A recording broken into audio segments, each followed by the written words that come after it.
Gente, hoje nosso negócio tá em família mesmo. Nós vamos falar de assunto profissional, assunto doutrinário, assunto de vida. Vamos falar de mulher e... Tchan, tchan, tchan, tchan! Adivinha quem vem hoje? O nosso querido Oceander Vesky.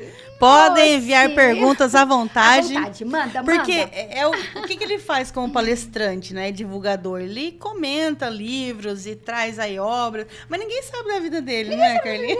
Hoje nós vamos tirar tudo, né, maninha? Hoje promete. Cuidado, cuidado. Por que o seu nome é Oceander? Eu tô brincando. Depois você pode até contar, se você quiser. Ô, querido, obrigada de estar aqui com a gente, de ter aceitado esse convite, assim, tão humilde, tão sincero, tão amoroso, para estar aqui com a gente hoje, dividindo a nossa arena feminina e compartilhando aí com a gente essa sua experiência. Então, primeiro de tudo, que bom que você tá aqui! Eba, bom para mim também, né, principalmente. Bom, primeiramente uma honra estar aqui, a gente fica contente de poder colaborar de alguma forma e eu estou aqui para isso, para a gente trocar ideias hoje aqui, o que for necessário ser falado, que seja para o bem de todos, né? Acho que o nosso objetivo sempre vai ser esse, né? Eu acho que de início, poderia falar da tua cartela de clientes, de quantas mulheres você lida, assim. Qual a Quantas porcentagem? mulheres? Porcentagem de clientes. Bom, hoje em dia, uma média de 70 pessoas que eu atendo por semana, vamos dizer que quase umas 55 são mulheres. É mesmo? É, uma faixa de uns 80%, pelo menos, no mínimo. 80%. O Rogério, quando eu trabalhava na Sadia, ele falava, tinha muita mulher lá, ele falava que era mais fácil trabalhar com mulher, é mais maleável, é mais sensível. O que você acha de trabalhar com tanta mulher, né? É um profissional autônomo, mas tem uma relação. E o que você acha de trabalhar com mulher atualmente, né? Porque a mulher hoje está passando por muita transformação. Talvez nem todas sejam, né, tão ali, né, nessa feminilidade, né, com esse preceito valioso de se sentir feminina. Hoje é perigoso até falar isso, porque parece que está chamando a mulher de frágil, de menor, e não é isso, né, não é isso. Você me entendeu, né? Sim, claro. Essa característica da mulher, o que você acha? Bom, no meu caso, o que eu observo ao longo aí de 17 anos de profissão é que, em geral, as mulheres têm uma disciplina maior, elas são mais compenetradas, elas confiam mais, né, no tratamento, né, no caso que eu ofereço. Então, a mulher tem uma tendência de ter mais disciplina. Ela segue o tratamento mais à risca, ela não tenta não faltar, ela tenta, por exemplo, quando ela não vai poder fazer no dia a aplicação, ela remaneja para o outro dia. Já o homem já é um pouco mais desleixado. Largado, né? Não querendo falar mal de homem, não. Eu posso até falar, porque ninguém vai me acusar de... Não. Como é que se diz quando a pessoa tem fobia a homem? Não, feminismo? Machofobia. Machofobia ninguém vai poder falar isso de mim, né? Mas assim, em modo geral, é óbvio que eu tenho vários pacientes homens, como por exemplo, um dos meus mais longevos pacientes que eu atendo já há muitos anos é homem. Né? Então, quer dizer... E eles são muito fiéis, né, Ócio? Sim, então o pessoal gosta e faz, e é um tratamento que não tem contraindicação, né? Não tem efeito colateral, não dói, não causa nenhum tipo de transtorno. E é um preço acessível. E na hora que um monte de vantagem, mas em geral a mulher, só para concluir a resposta da tua pergunta, eu percebo que as mulheres elas são mais sensíveis, sabe? Elas são mais adeptas às medicinas alternativas. Elas gostam de conhecer algo novo. O homem já é tipo, faz aí, vai. Faz e tchau, sabe? Essa sensibilidade é uma quebra de barreira, não é? Ah, sem dúvida. Porque se não fosse a feminilidade, como você falou aí, da mulher, acho que o mundo a gente não estaria mais aqui. Eu acho que a mulher é que dá o equilíbrio na humanidade, sem dúvida nenhuma. Essa sensibilidade, sem querer puxar sardinha ou querer bajular a mulher, mas sem dúvida nenhuma as mulheres é o que carregam esse mundo nas costas aí, literalmente. Em modo geral, em tudo, na família, na sociedade, né? Talvez os que mais aparecem são os homens, né? Mas tá gravando, sem né? dúvida nenhuma as mulheres são assim, é o coração do mundo, ele pertence à mulher. Na minha visão, Ai, assim. que lindo, assim. O homem é mais força, é músculo, né? Vamos dizer assim, um pouquinho mais talvez um trabalho mais difícil seja o homem que faça, mas a sensibilidade mesmo, o capricho final, ali o arremate é a mulher que faz. Sem dúvida nenhuma. Olha, e no caso dos 80% de mulheres que você atende, você acha que é porque a auriculoterapia, ela envolve mais os problemas da mulher ou é realmente uma falta de adesão? E nesses problemas de mulher, uma vez eu lembro que você me contou que 100% coloca no pontinho da ansiedade. Sim. Você acha que a mulher tem essa tendência, por ser multitarefas, ela aí cria essa ansiedade, já é algo que não tem uma mulher que está livre disso? Então, eu já atendi gente que se diz não ansioso, tanto mulher quanto homem, né? Só que eu ponho porque tem pontos que faz a pessoa ficar um pouco mais tranquila do que ela já é. Se ela é tranquila, eu acho que tranquilidade nunca é demais, né? A pessoa, não para ela ficar ociosa, não é uma tranquilidade excessiva que vai tornar ela uma pessoa, vamos dizer assim, inerte, mas ela fica mais serena, ela fica mais equilibrada, né? Mesmo já se sentindo assim. Então só vai melhorar aquilo que já está bom. É mais ou menos assim. E a mulher tem mais coragem de falar que ela é ansiosa, então, né? Acho que o homem é mais durão, né? Ele esconde um pouco, né? O homem tem uma tendência de ser mais orgulhoso, né? Meio, eu não tenho dúvida. Muita gente eu vou atender. A mulher, por exemplo, fala, vai bem, faz você também aí, fala pro marido. Aí ele fica olhando. Não, eu tô bem, eu não tenho nada, não, tô precisando não. Tô precisando não. Não tô precisando não. Então é muito comum isso. O homem é mais orgulhoso, de modo geral, óbvio. Não existem exceções. Mas acontece tudo que a gente fala também. Não tem regra, não é regra, né? Mas acontece de você cuidar da mulher, dar um resultado bom, aí ele adere. Então, geralmente é o que acontece mais. Tem muitos casos assim, sabe? A pessoa resolve fazer, vou fazer também então. Já que a mulher mudou tanto. A pessoa fica curiosa, a gente acaba pegando amizade e faz da família inteira. Já atendi gente que eu vou na casa e até faço criança, né? Muita criança, né?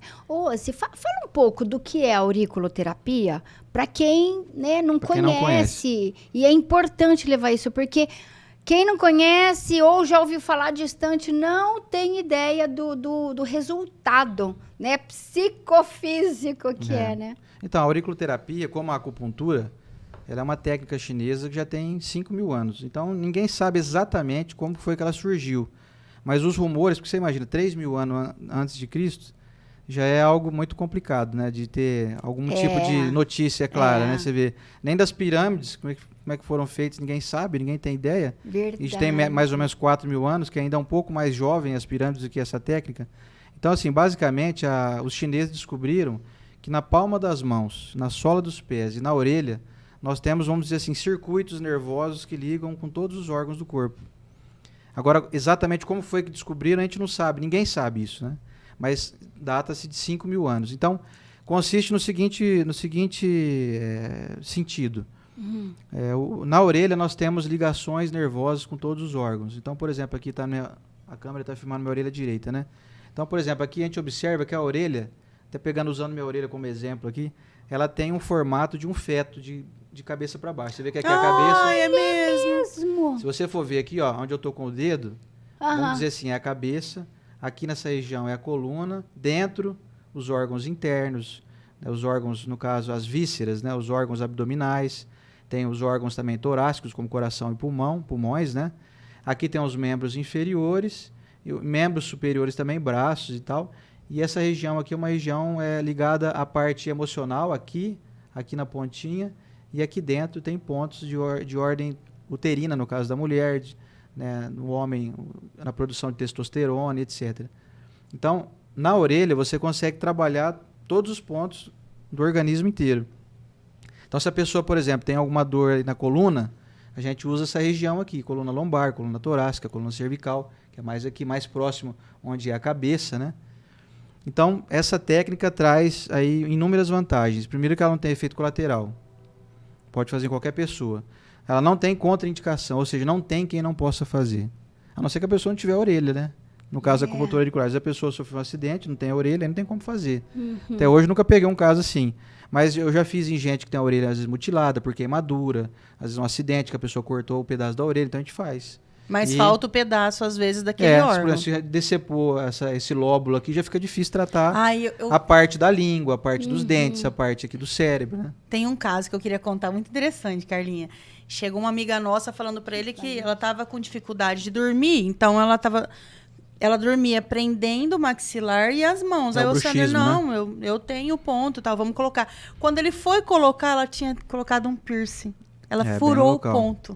não tem como ajudar. É. Já pensou? Porque se a pessoa mutilar o ponto, geralmente mulher põe muitos brincos em cima, aqui, põe piercing, isso acaba atrapalhando, né? Porque Era uma dúvida que eu tinha. Quando mutila o atrapalha. ponto, Ele que fica acontece? assim, ele ficou perdido, né? Naquela região ali, no caso. Porque tem os pontos ainda das mãos e da Então sola não dos pés. seria uma estimulação constante. Então, o que perderia essa estimulação. Sim, o que acontece geralmente é o contrário. Por exemplo, já uma vez eu cheguei para atender uma menina por volta de 18 anos dizendo que estava com muitas dores no ombro direito.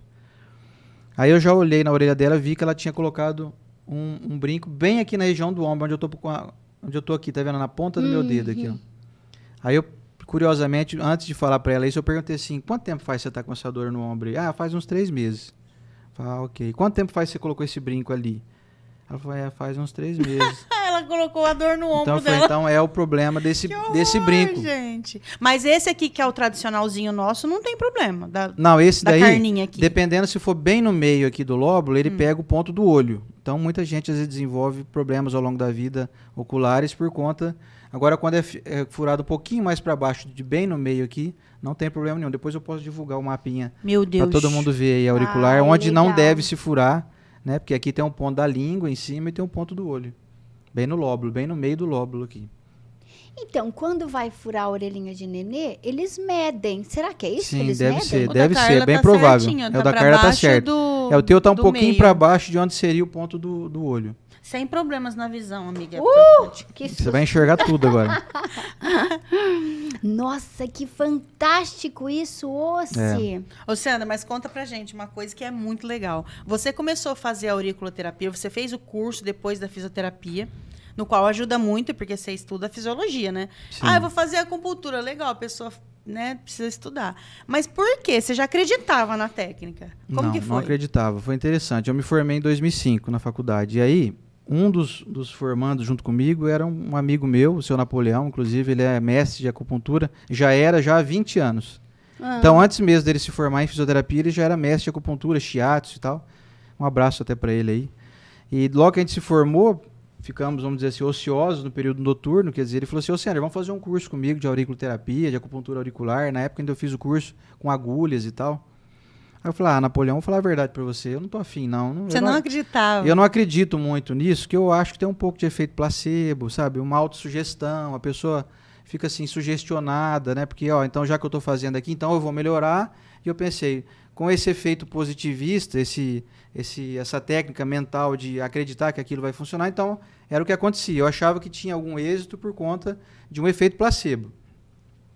Aí ele falou assim, não, mas vamos fazer, eu faço mais barato para você o curso e tal, e você não está fazendo nada mesmo à noite. Eu falei, quer saber? Vamos fazer então. Conhecimento nunca é demais, né? Mas eu fui fazer sem acreditar. Aí na época, depois que teve a parte teórica, né, o curso demorou mais ou menos 1 mês e meio, assim, e aí eu fui percebendo que tinha bastante embasamento, assim, né, era algo que não era assim, feito de qualquer jeito, tinha um estudo da anatomia da orelha, etc. E aí eu tinha na época... Ele era de 5.000 anos antes de Cristo. Pois é. Olha. E aí eu lembro que na época eu tinha um pouco de prisão de ventre. Eu vivia meio estufado, assim, parece que a barriga, não sei, uma formação de gases, assim, sabe? E aí eu, sem acreditar, chegou no dia da prática, onde a gente faz experimento um com o outro. Ou seja, a gente começa a se experimentar. Um aplica o ponto na orelha do outro. Eu lembro, inclusive, quem fez comigo foi uma amiga minha, Patrícia Vinhati, que também é fisioterapeuta. Ela fez em mim e eu fiz nela. E ela relatava que tinha muito problema de sinusite, muita sinusite, e andava muito de moto na época, ela já viu, né, recém-formado, não tem dinheiro nem andar de moto. Então ela tomava muita friagem à noite, vinha da faculdade de madrugada, e ela tinha muita sinusite, e eu relatei que tinha prisão de ventre nesse sentido. E aí então vamos lá, vamos fazer então esse experimento. E aí elas foram fazer em mim, ela fez em mim a aplicação dos pontinhos relacionada ao tratamento para prisão de ventre. Pensei, beleza, fez aí. Acredito nada disso mesmo, mas tudo bem. Olha só. Fui já pra estava casa. quase terminando o curso, já estava já era da metade do curso pra frente, assim. Aí beleza, fui embora pra casa naquele dia, percebi que já alguma coisa parece que estava transformando, assim. Mas enfim, só pra resumir, pra não ficar muito longa a história, eu nunca mais tive prisão de ventre. Nunca mais. E ela? E ela falou assim que naquele dia que a gente fez o pontinho nela, ela foi embora de moto para casa. E ela, ao chegar em casa com a moto, assim, para abrir o portão, ela costumava não descer da moto para abrir o portão. Então ela estava na moto, aí ela foi fazer assim para abrir o portãozinho da casa dela, sem descer da moto, e a chave escorregou e caiu no chão. Na hora que ela foi abaixar para pegar a chave, saiu toda aquela secreção, sabe, de sinusite. Ela falou, Tá limpou. brincando. Falou, Imagina, os dois ficaram espantados, né? Assim, tipo, 40 minutos depois que ela fez, né, que ela recebeu o tratamento, ela foi embora e já aconteceu isso com ela. Tanto, eu falo até o nome dela, Patrícia Vinhático, minha amiga, a gente não pode inventar coisas, né? Então, a Patrícia é minha testemunha disso, de ter feito isso, ter acontecido isso com ela. E eu, desde então, naquela época, que eu vivia com esse incômodo, assim, abdominal, sabe? Eu não sei se era, não sei que tipo, às vezes algum alimento que eu comia que não me faz bem, que eu não percebia, mas o fato é que eu nunca mais tive prisão de ventre. Aquele desconforto, sabe, abdominal, eu não tive mais. E aí depois eu dei sequência, eu continuei fazendo, porque é feito uma vez por semana. Aí vocês acreditaram um pouco mais, então, não, aí né? eu fiquei surpreso, porque assim, literalmente queimou minha língua, sabe? Foi uma coisa que... Queimou a língua literalmente mesmo, sabe? Foi um negócio para mostrar assim, ó, o negócio funciona, não desdenha não, sabe? Não precisa desdenha, acreditar, não. Ele funciona não mesmo. desdenha porque tem uma tradição de 5.000 anos aí, se fosse mentira já tinha desaparecido isso, né? Tudo que não é real não dura muito, né? Como até o Evangelho diz. Os benfeitores têm paciência com a gente, né? É. Imagina se os benfeitores dessa causa aí falassem assim, eles não merecem, eles não acreditam. Não, e curiosamente, outro dia eu estava fazendo uma análise, eu falei assim, porque antes de me formar em fisioterapia, eu era ourives, eu fazia joia. Então, tem que ter um detalhamento, um índice de detalhamento, e enxergar muito bem de perto, porque é um negócio muito delicado. Você vê, na orelha a gente tem uma média de 200 e tantos pontos na orelha. Então, quer dizer, a distância de um ponto para o outro é coisa de milimétrica, às vezes é meio milímetro de distância. Então tem que ter uma precisão muito grande. E antes de me formar, eu era ourives. Então já exigia uma técnica apurada em coisas muito detalhadas. E hoje eu consigo enxergar isso assim, depois de uma conclusão de que eu já vinha me preparando para fazer isso já sem saber. Quer dizer, quando eu era ourives, já fazendo com aqueles chatõezinhos, era o nome das navetes, etc., fazia anel chuveiro, fazia aliança, fazia brincos, né? Então, como era uma coisa muito pequena, muito detalhista, aquilo já estava me preparando para ser... E a fisioterapia? O que te agregou? A fisioterapia? Então, a fisioterapia eu atuei como fisioterapeuta logo depois de formado, durante mais ou menos uns 7 anos, assim, de fazer atendimento home care. Eu ia na casa das pessoas, né? O que me agregou a fisioterapia é que a gente aprende a enxergar o ser humano com um olhar mais de caridade, né? De mais compaixão, de mais desejo de auxílio. Quer dizer, ela é uma profissão, a fisioterapia, inclusive um abraço para meus amigos aí, companheiros de profissão aí, que não é fácil, né? É uma profissão muito bonita, mas não muito bem remunerada. Quer ver um fisioterapeuta. Só que traz, assim, a fisioterapia muda a vida da pessoa. Se ela entrar na fisioterapia sem ambição de ficar rico, por exemplo, vou montar uma clínica, vou botar 20 para trabalhar para mim e vou ficar rico. Se a pessoa segue a fisioterapia por ideal, por gostar mesmo da profissão, de querer auxiliar, de querer cuidar do outro, ela se transforma até moralmente. Sem entrar na parte assim, espiritualista da coisa, sem entrar na parte religiosa, porque independente da religião da pessoa, todo mundo está buscando a espiritualidade, né? Mas a pessoa se transforma.